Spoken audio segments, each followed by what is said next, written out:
An envelope came in the mail at the church office a couple of weeks ago, a plain white letter-sized envelope, hand-addressed in block letters to the First Unitarian Universalist Church of Nashville, with no return address. It was postmarked in Springfield, Missouri. Inside the envelope, a photocopied flyer, and across the top of the flyer are 3 words in a large, bold font: "We were wrong." The flyer then goes on to tell about the full-page ad in the Dallas Morning News that was taken out by the Springfield Church in Garland, Texas, under the headline, "We were wrong." My curiosity got the better of me, and I did an internet search, as one does. The Dallas Morning News ad that the flyer refers to appeared 14 years ago in October of 2008. So who sent that flyer to our church all these years later, and why they sent it remains a mystery. Whatever reason it was sent, I was glad to receive it. Even though it comes from a faith tradition not my own, it speaks to me of the courage, vulnerability, and humility it takes to make an apology, especially one so public. More than that, it says something about trust. Much as it does take courage and humility to admit mistakes and wrongdoing, it takes trust. It takes the kind of trust that is akin to faith. In English, the words trust and faith come from the same Latin root. In Hebrew, the word anima is used to mean both faith and trust. It can be said then when we do what it takes to build trust, to maintain trust, and to restore trust when it has been broken, we are building, maintaining, and restoring faith. The flyer that was mysteriously mailed to our church office quotes the text of that 2008 ad, which read, "We followed trends when we should have followed Jesus. We told others how to live, but did not listen to ourselves. We live in a land of plenty, denying ourselves nothing, while ignoring our neighbors who actually have nothing. We sat on the sidelines while AIDS ravaged Africa. We were wrong. We're sorry. Please forgive us." So in other words, if you take Jesus out of that story, the Spring Creek Church was apologizing for failing to follow the teachings of their faith. So that story could apply to any faith tradition. And by doing so, they freed themselves to make amends by living their faith, helping the poor, feeding the hungry, and helping to heal the hurting. After that apology, the Spring Creek Church focused its ministry on Africa, being led and directed by the African communities they felt called to serve, listening to what the people of those communities most needed. Now, over my years in ministry, I've seen trends come and go, the kind that were being spoke to in that apology, trends that have been common across faith traditions and denominations. There have been trends in marketing, trends in worship style, trends in music style, and speaking for Unitarian Universalism, our congregations remain much the same as they have historically been. And I dare say that the same is true for mainstream Jewish and Christian denominations as well. And so that little flyer that came to the office got me asking myself, what if instead we trusted our faith, put our faith in our faith tradition itself?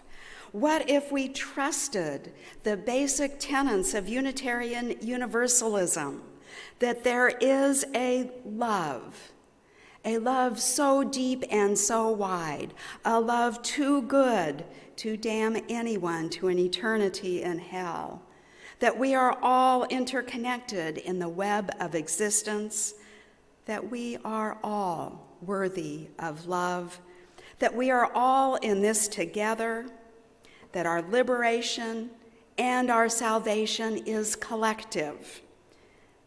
What if, from time to time, we took stock of how it is we are living into our mission of creating community, nourishing spiritual growth, and acting on our values, and then apologizing for our failures and making amends.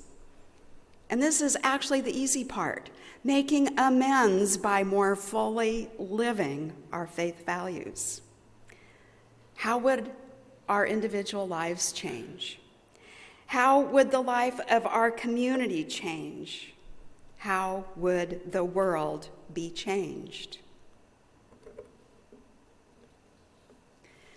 This past summer, at our Unitarian Universalist General Assembly, I attended a workshop titled The Next Normal in Ministry. It's not going back to normal, it's the next normal. And it was led by the Transitions Office of our Unitarian Universalist Association, the office that assists congregations and ministers in making a match with each other.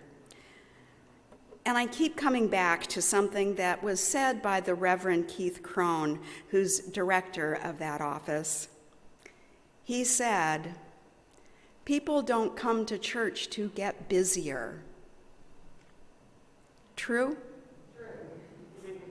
Did anybody come here to get busier?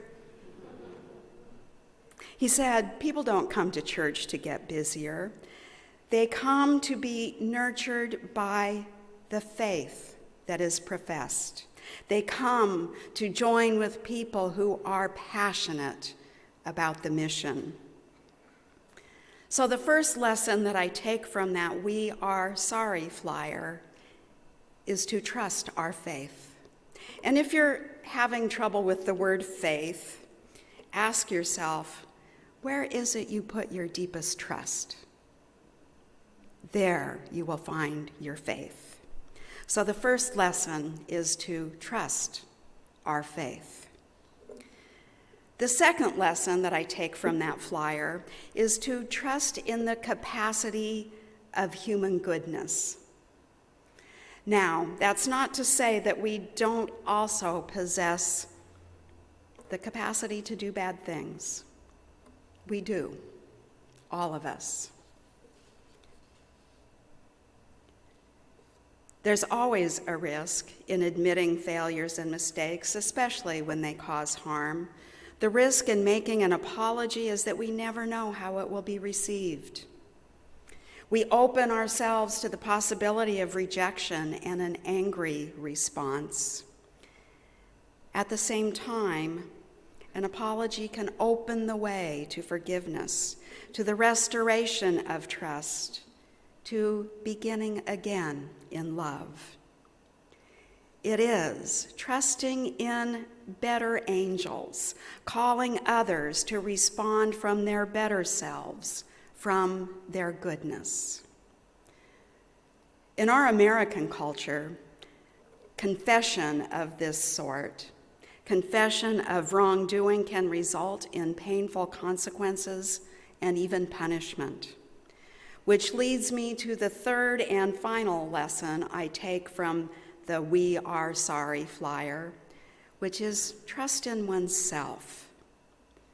trusting oneself to be okay, no matter what the consequences of confession and apology may be. I like what the poet David White said about confession. He wrote this short little book of essays titled Consolations, and in it I found this. He said, confession is a stripping away of protection, the telling of a truth which might once have seemed like a humiliation becomes suddenly a gateway, an entrance to solid ground, even a first step home. To confess is to free oneself. To confess is to free oneself, only by admitting a sin or admission, but to profess a deeper allegiance, a greater dedication to something beyond the mere threat of immediate punishment or the desolation of being shunned. To confess is to declare oneself ready for a more courageous road. So in this season of new beginnings, which is also a season of letting go, of laying down burdens of shame and guilt by speaking words of liberation, we are sorry. I am sorry. Please forgive me. Let us begin again in love. Liberating words. I may never solve the mystery of who mailed that flyer or why, but its lessons remain the same. Trust in faith. Trust in our faith. Trust in human goodness and trust in ourselves. A trust that isn't without cost, but it will be free. May it be so. May we be the ones to make it so through our living. Amen, and blessed be.